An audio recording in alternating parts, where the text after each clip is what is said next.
Oi, eu sou a Camila, eu estou no 8º semestre de nutrição e eu vou apresentar um trabalho sobre suplementos nutricionais. Definição.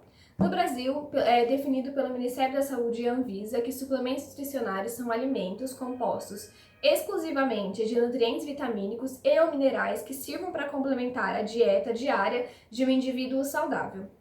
Devido a essa definição ser extremamente genérica, há muitos lançamentos, são frequentes lançamentos no mercado de suplementos nutricionais sem a devida regulamentação e também sem o controle rígido de benefícios e malefícios provindos do uso desse tipo de substância.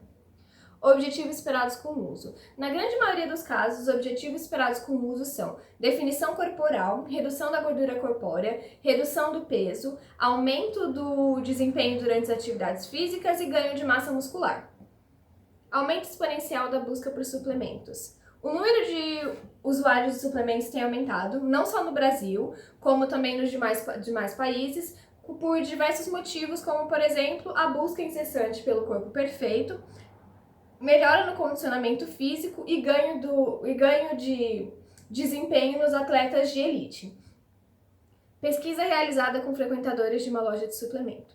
Foi realizada uma pesquisa com 50 frequentadores de uma loja de suplemento e desse número de frequentadores, 44% faziam uso de algum tipo de suplemento.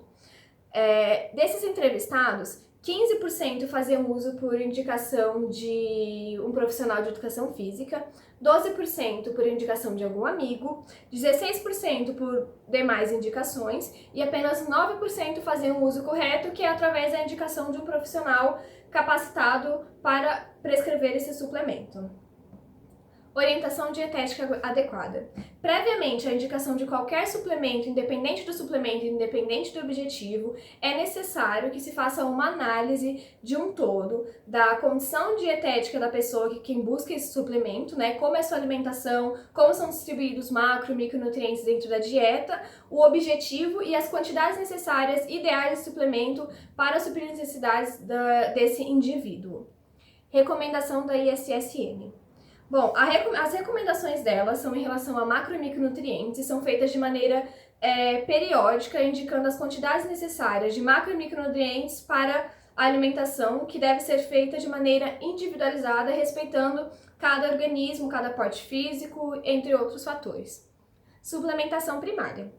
A suplementação primária ela deve ocorrer quando, por algum motivo, não consegue suprir a necessidade dos nutrientes através apenas da alimentação.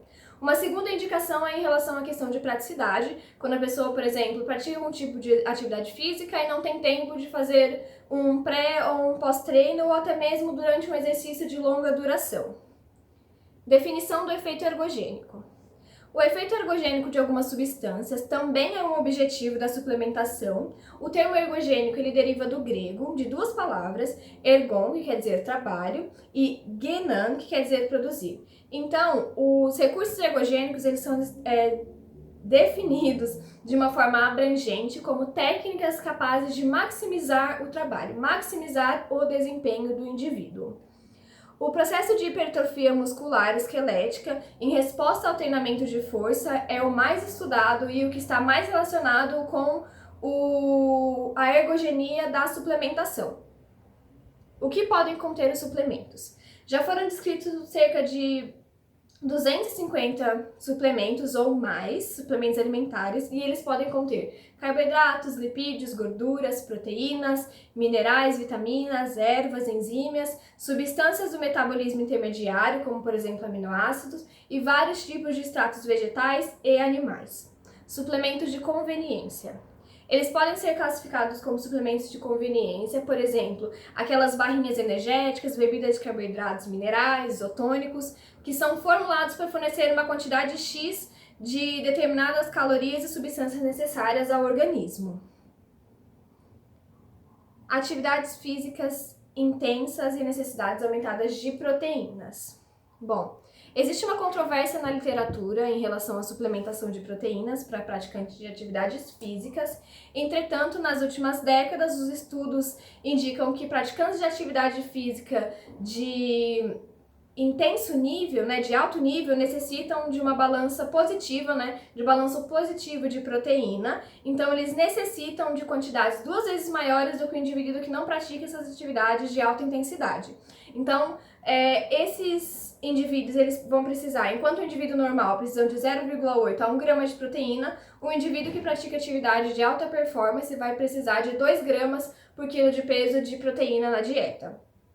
A necessidade máxima diária de proteína em indivíduos que praticam atividade física intensa também deve ser controlada, porque uma quantidade acima desse valor pode gerar uma piora no desempenho.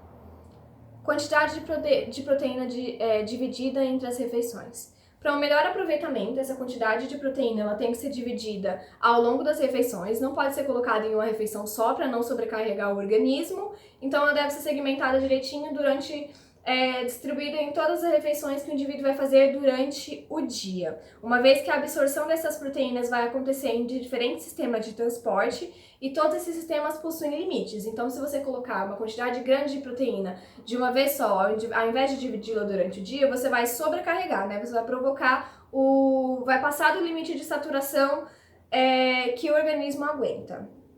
Benefícios da suplementação de proteína. Bom, os benefícios da suplementação de proteínas são repor a quantidade diária necessária de proteínas quando ela não é obtida através da alimentação, por algum motivo, como citado anteriormente, não é possível fazer uma refeição, ou necessidade aumentada de proteína para quem pratica atividade física intensa, maior facilidade de digestão. É muito importante, principalmente em idosos que possuem dificuldade de mastigação, deglutição e também de digestão. Menor aporte de gordura, visto que os alimentos ricos em proteínas ele apresentam taxas de gorduras mais elevadas do que os suplementos proteicos isolados. E maior velocidade de absorção, o que é extremamente importante para a síntese de proteína no músculo. Tipos de suplementos proteicos. Exemplos. Existem 3 principais tipos de suplementos, proteicos, e o mais utilizado dele e o mais famoso é o Whey Protein, que ele é uma proteína do soro do leite rico em aminoácidos hidrolisados essenciais. E tem outros tipos também, que são a caseína, que ela é derivada do soro do leite, e a proteína de soja. Foi realizado um estudo que demonstrava que a taxa de síntese proteica muscular foi mais elevada em indivíduos que fizeram uso de Whey Protein, 122% maior comparado ao grupo que utilizou o suplemento de caseína, e 32% maior em relação ao grupo que utilizou o suplemento de proteína de soja. Porém, outros estudos evidenciaram que uma boa eficácia na síntese proteica muscular acontece com os 3 usos de suplementos, então a maior diferença entre eles vai ser a velocidade de absorção pelo organismo. Dosagem do nutriente. Cada dosagem dos nutrientes e suplementos contém de 20 a 25 gramas de proteína, dependendo da marca comprada. Momento correto para fazer uso de suplementação. Alguns divergem quanto ao momento ideal para fazer uso de suplementação, se seria antes ou após um treino de resistência, porém foi demonstrado em um trabalho clássico feito com 30 homens que utilizaram antes e após o treino. O grupo que utilizou o suplemento após a atividade física apresentou um maior ganho de massa muscular, aumento na fibra média muscular, vista por absortometria por dupla emissão de RX. E também na área seccional do quadríceps, um músculo específico, visto na ressonância magnética nuclear. E também um ganho maior de força e resistência verificada nos aparelhos de resistência. Suplementação nutricional em idosos. Diferenças e particularidades do metabolismo. A suplementação nutricional em idosos é um capítulo à parte devido às diversas especificidades que se encontram e particularidades que se encontram no metabolismo de suplementos nessa faixa etária. Prevalência de sarcopenia nos idosos.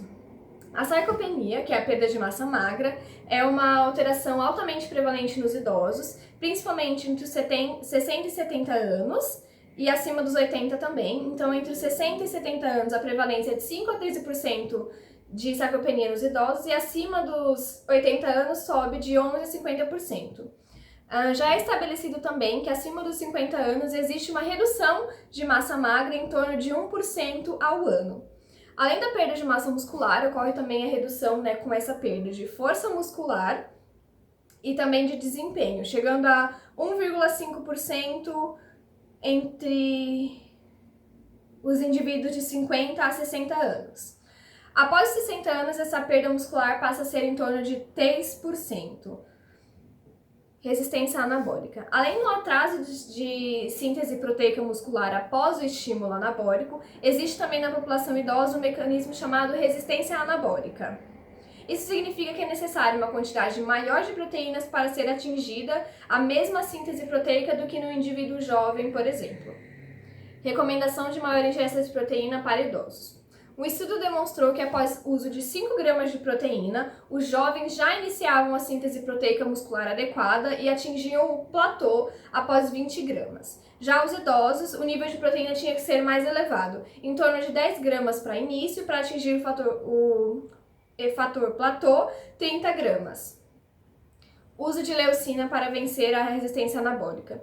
Alguns estudos demonstram que é possível vencer a resistência anabólica nos idosos, fazendo suplementação de leucina em doses mais elevadas. Nos jovens é conhecido que 1 grama de leucina já é capaz de estimular a síntese proteica muscular. Porém, nos idosos, esse estímulo vai ocorrer a partir de 2 ou 3 gramas por dia.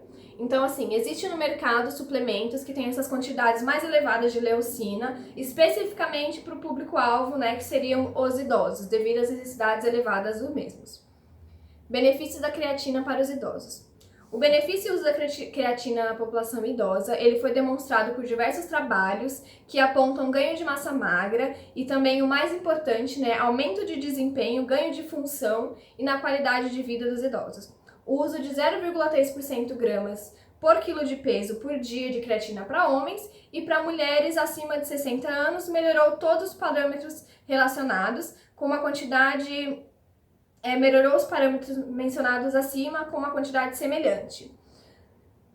Uso de creatina em idosos mais frágeis. Em idosos mais frágeis, a creatina em dose de 5 gramas por dia durante 6 meses, associada ao exercício de resistência, levou a um ganho de massa muscular, né, magra e melhora o desempenho de força muscular, melhor na locomoção, né, na prática de atividades do dia a dia e também atividades físicas.